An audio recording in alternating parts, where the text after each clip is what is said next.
Hey, this is Asynchronous, and today I'm going to be completing exercise number 7, asynchronous version for our business law class, and it's about risk management. And I'll be answering 7 of the questions posted by you. And to start with, the first one is, how should you operate your business?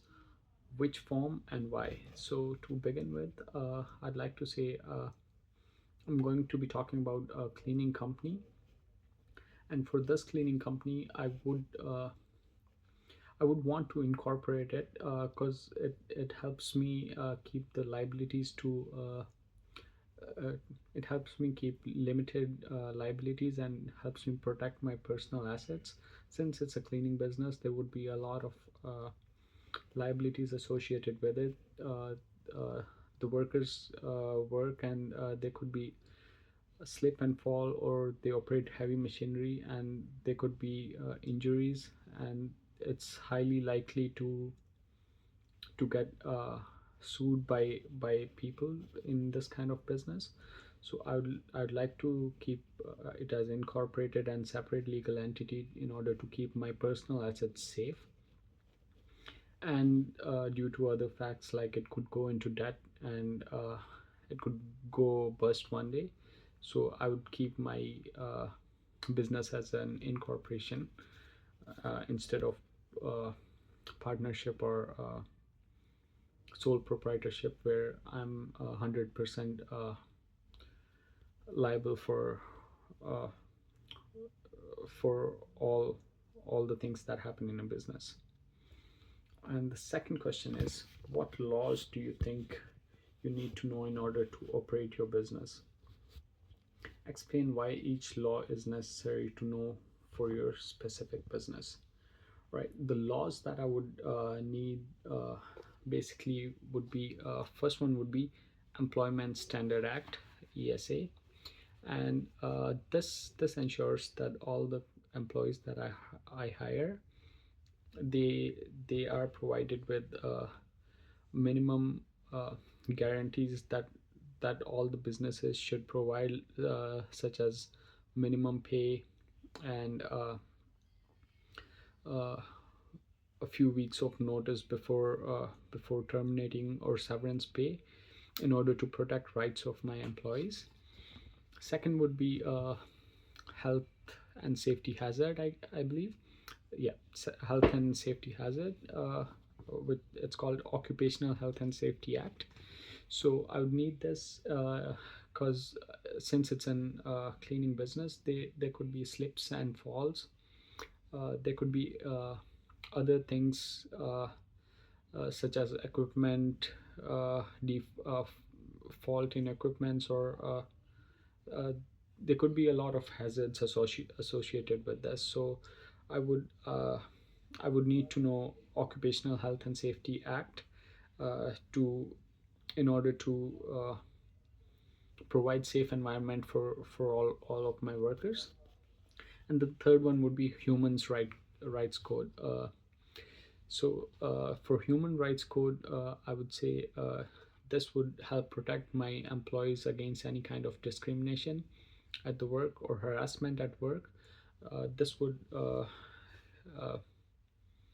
also include things like hiring and providing equal opportunities to all kind of employees, all kind of people, without discriminating in between their races, while hiring and promoting them. So I would need to know these three.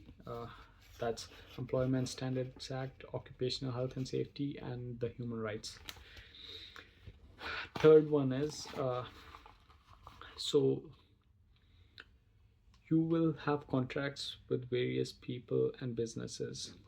Please identify three different types of relationships that warrant a contract. Who are they with, and what are they for? All right. So the main three people that I'll be dealing in my businesses. First one would be my employees.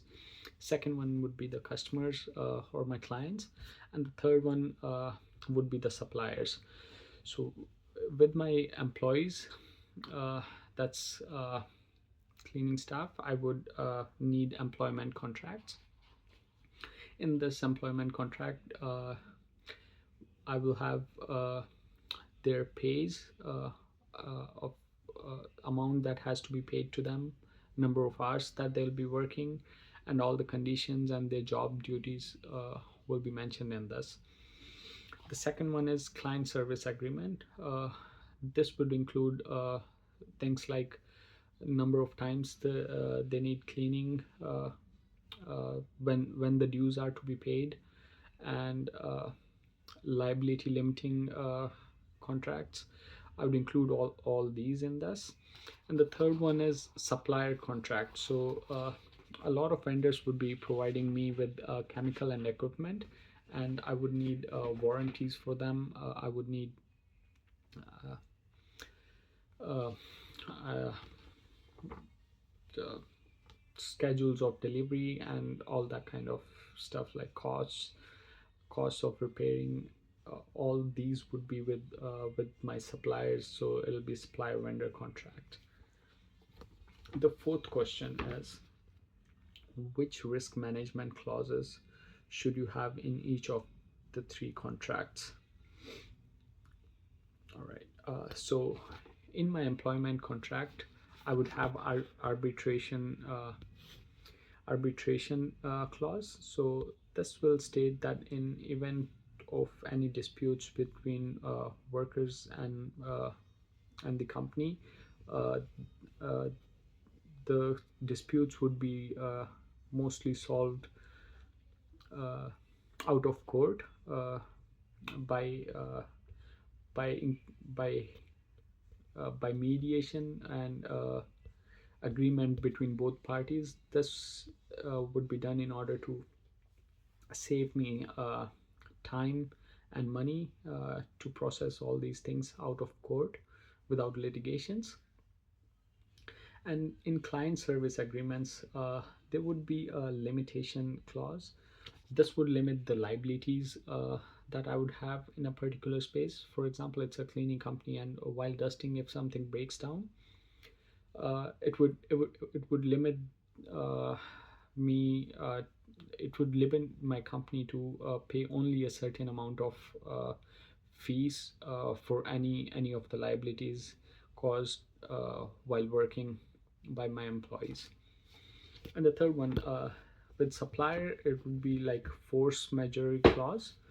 And this is that the contract will be terminated in in case there's a calamity, uh, there's anything that goes beyond the party's control, the such as pandemic or anything.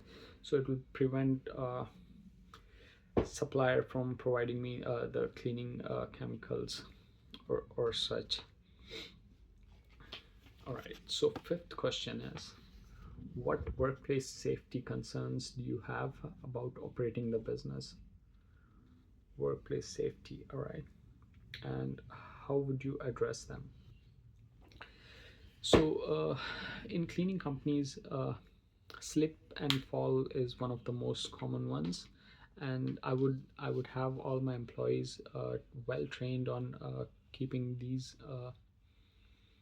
signs over the floors while they're working. uh, they they also would be dealing with chemicals while working, so training them extensively on chemicals, using slip and falls, or using vest when working outside in order to be seen by other people. And I would ensure that the equipments that they're using, such as floor scrubbers or burnishes, they are up to date, and uh, there's no fault in them, and they're replaced or maintained as needed. All right. Yeah, so I'll get them trained on all of this uh, on regular basis. So sixth question is, which kind of insurance should you have to operate your business, and why? So to in order to operate my business, the first insurance that I would need is general liability insurance. This is done in order to to help prevent any damages of my customers. So it's damages to third party. So my employees would be working in a large office spaces, warehouses, where there would be a lot of there are chances of theft. There could be other damages that my employees could do at their property, uh, such as scrubber or burnisher running into something. So all these are considered liabilities by their company. So I would have general liability insurance to cover all this in order to keep my business safe, uh, you know in case anything happens. And the second type of insurance would be the property damage insurance. That would be for my offices. It would be generally for my offices equipment and stuff, to help prevent any damages or to the company's assets or property. And the last question is, when disputes arise, which types of dispute resolution would you use and why? So as I stated earlier, I would I would choose arbitration and mediation, because because this would save me a lot of time, money, and not only my time, even the other party's time and money. And we would try to reach at a resolution outside the court. So I would definitely have this clause in all my contracts. uh, that would be it. Thank you.